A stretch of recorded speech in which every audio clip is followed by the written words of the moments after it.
Okay.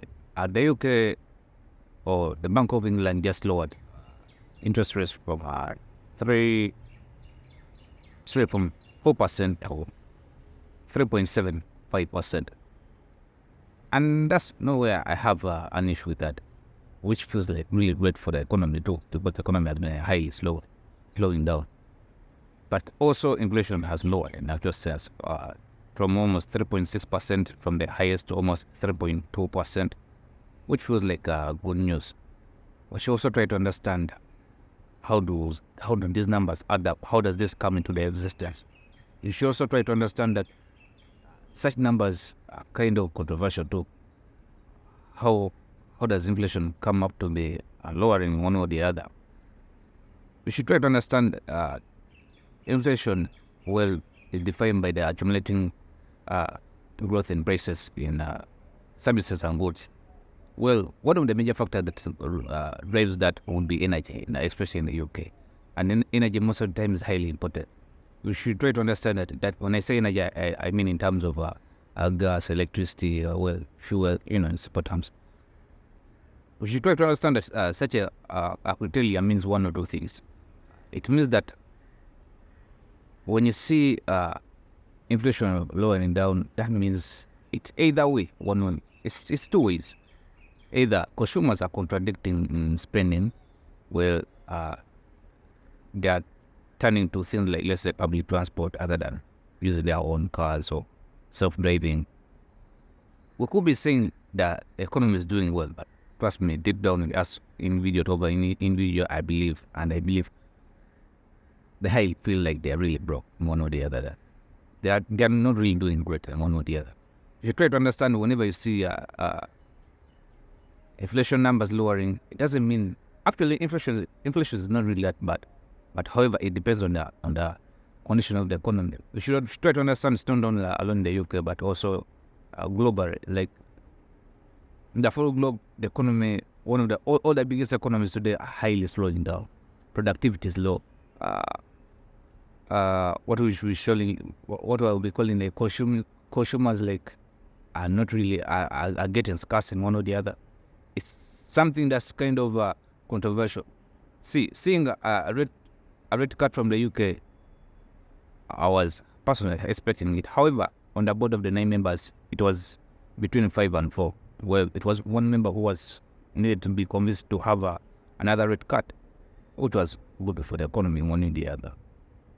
The reason why we say it's good for the economy, it's good in the short term, actually, just to minimize the pressure. You should try to understand that such a criteria means one or two things. Borrowing costs gonna be getting low. Well, mortgages feel they could have a relief one way or the other. This is all just, I would say, these are all numbers, but in reality, things may change up in a second or accumulate in one or the other. But we should also try to understand that this means that it means that one of the major reasons why the inflation lowered, well, could come from the budget that was passed last month. Well, where they almost lowered some small, say, energy bill reliefs on electricity, let's say for home holders, which almost could highly save almost £89 per year for someone, I mean, it doesn't feel like it's a big number, but it's a small number too. However, they also froze some transport duty taxes and one or the other. That's almost saving some drivers almost also something like £50, something like that. We should also try to understand that these changes may not be big, but yeah, they mean something one or the other. They mean like there was a accumulator. However, where I find my biggest issue is one. Seeing lower prices in Christmas festivals or these heavy festivals like in these because this is when you expect prices to be going high. Everyone is running for maybe to buy goods, maybe to give some people when they feel like they should be spending, but they're contradicting from spending. Well, that leaves a big question that it's not only just people are failing to spend.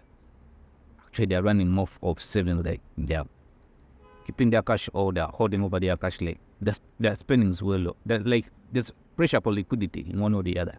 There's that need of access to, because if you look at the unemployment, just not really, it's just highly striking high in one or the other. We should also try to understand that whenever you see sales contradicting, it indicates that slow growth in the economy. It indicates that highly potential that the government or the economy, the government itself is not saying that the economy is not doing well. It's highly contradicting. It's highly fighting hard for liquidity, because we may be seeing low sales, but in actual sense, when no one has the money like to be spending around one way or the other, because whenever you see, it's not. I wouldn't say it's not like a controversy or let's say like I don't want to call it luck to see like the bank making a rate cut. They do a rate cut because they can tell how the economy is looking like. Because whenever sales go low, and that means people are holding their savings, and actual sense the way how the economy works on of the exchange of goods and services, where we expect our consumers to be spending and making everything to be working one with the other. You should try to understand that seeing goods in festivals season when they're still low and they're not really moving, that leaves like a question in hand.